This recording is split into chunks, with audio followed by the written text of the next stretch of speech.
भारत के हिस्से में आने वाली हिमालय क्षेत्र में बर्फीली चोटियों के बीच स्थित रूपकुंड झील में एक अरसे से इंसानी हड्डियां बिखरी हुई है। रूपकुंड झील समुद्र तल से करीब 16,500 फीट यानी 5,029 मीटर की ऊंचाई पर मौजूद है। ये झील हिमालय की 3 चोटियां जिन्हें त्रिशूल जैसी दिखने के कारण त्रिशूल के नाम से जाना जाता है, उनके बीच स्थित है। त्रिशूल को भारत की सबसे ऊंची पर्वत चोटियों में गिना जाता है, जो कि उत्तराखंड के कुमाऊं क्षेत्र में स्थित है। रूपकुंड झील को कंकालों की झील भी कहा जाता है। यहाँ इंसानी हड्डियां जहां तहां बर्फ में दबी हुई हैं। साल 1942 में एक ब्रिटिश फॉरेस्ट रेंजर ने गश्त के दौरान इस झील की खोज की थी। तकरीबन आधी सदी से मानव विज्ञानी और वैज्ञानिक इन कंकालों का अध्ययन कर रहे हैं। वहीं बड़ी संख्या में पर्यटक यहाँ आते हैं और ये झील उनकी जिज्ञासा का कारण बनी हुई है। साल के ज्यादातर वक्त इस झील का पानी जमा रहता है, लेकिन मौसम के हिसाब से यह झील आकार में घटती बढ़ती रहती है। जब झील पर जमी बर्फ पिघल जाती है, तब ये इंसानी कंकाल दिखाई देने लगते हैं। कई बार तो इन हड्डियों के साथ पूरे इंसानी अंग भी होते हैं, जैसे कि शरीर को अच्छी तरह से संरक्षित किया गया हो। अब तक यहाँ 600 से 800 लोगों के कंकाल पाए गए हैं। पर्यटन को बढ़ावा देने के लिए उत्तराखंड की सरकार इसे रहस्यमय झील के तौर पर बताती है। गुजरी आधी सदी से ज्यादा वर्षों से वैज्ञानिकों ने इस झील में पड़े कंकालों का अध्ययन किया और कई अनसुलझी पहेलियों को सुलझाने की कोशिश की। उनके सामने कई सवाल थे, मसलन ये कंकाल किन लोगों के हैं, इन लोगों की मौत कैसे हुई, ये लोग कहां से आए थे। इन मानव कंकालों को लेकर एक पुरानी कहानी बताई जाती है कि ये कंकाल एक भारतीय राजा, उनकी पत्नी और उनके सेवकों के हैं। 870 साल पहले ये सभी लोग एक बर्फीले तूफान का शिकार हो गए थे और यहीं दफन हो गए थे। एक अन्य थ्योरी के मुताबिक इनमें से कुछ कंकाल भारतीय सैनिकों के हैं, जो कि 1841 में तिब्बत पर कब्जा करने जाने की कोशिश कर रहे थे, जिन्हें हराकर भगा दिया गया था। इनमें से 70 से ज्यादा सैनिकों को हिमालय की पहाड़ियों से होते हुए वापस लौटना पड़ा और रास्ते में उनकी मौत हो गई।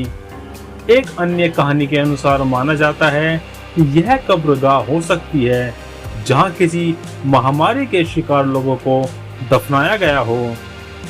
इस इलाके के गांव में एक प्रचलित लोकगीत गाया जाता है। इसमें बताया जाता है कि कैसे यहाँ पूजी जाने वाली नंदा देवी ने एक लोहे जैसा सख्त तूफान खड़ा किया, जिसके कारण झील पार करने वालों की मौत हो गई और वे यहीं झील में समा गए। भारत का दूसरी सबसे ऊंची चोटी नंदा देवी है, जिसका नाम इन्हीं देवी के नाम पर रखा गया है। कंकालों को लेकर किए गए शुरुआती अध्ययनों से पता चला कि यहाँ मरने वाले अधिकतर लोगों की ऊंचाई सामान्य से अधिक थी। इनमें से ज्यादातर मध्यम आयु वर्ग के थे, जिनकी उम्र 35 से 40 साल के बीच रही होगी।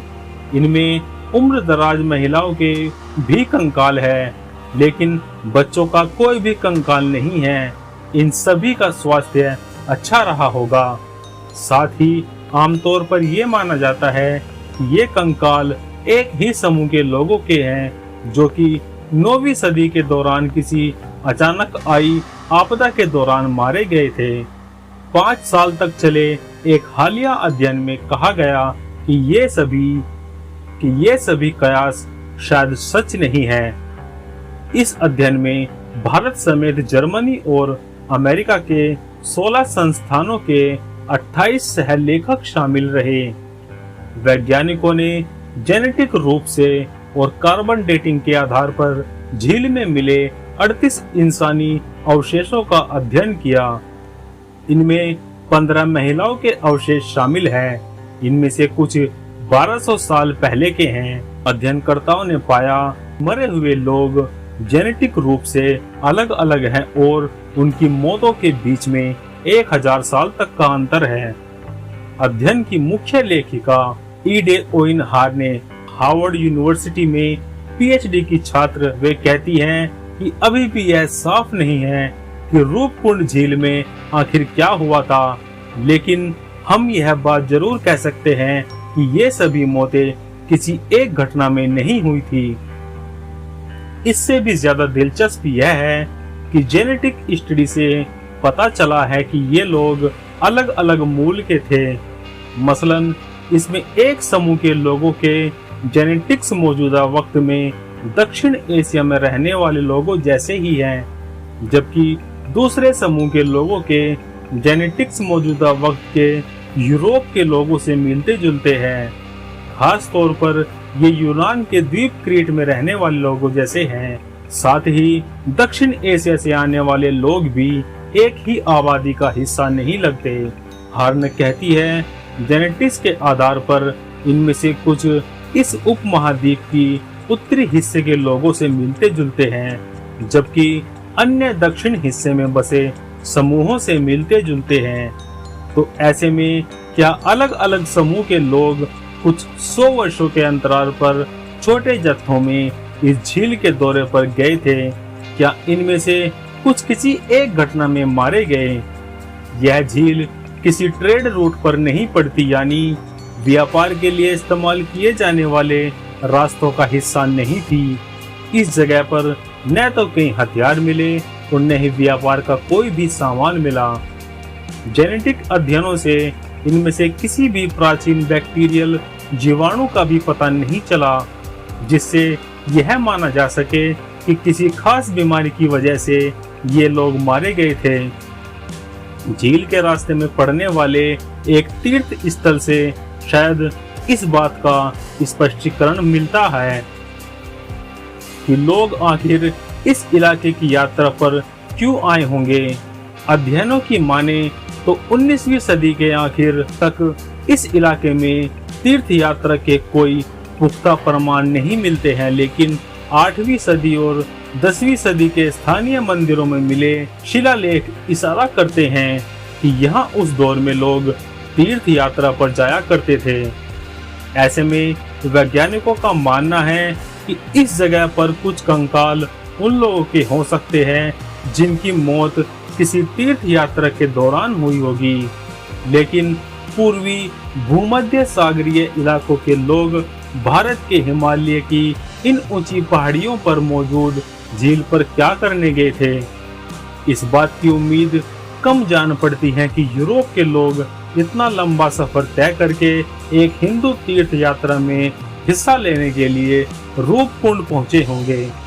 तो क्या ये हो सकता है कि पूर्वी भूमध्य सागरीय पूर्वजों की जेनेटिक रूप से अलग आबादी पीढ़ियों से इन इलाकों में रह रही होगी?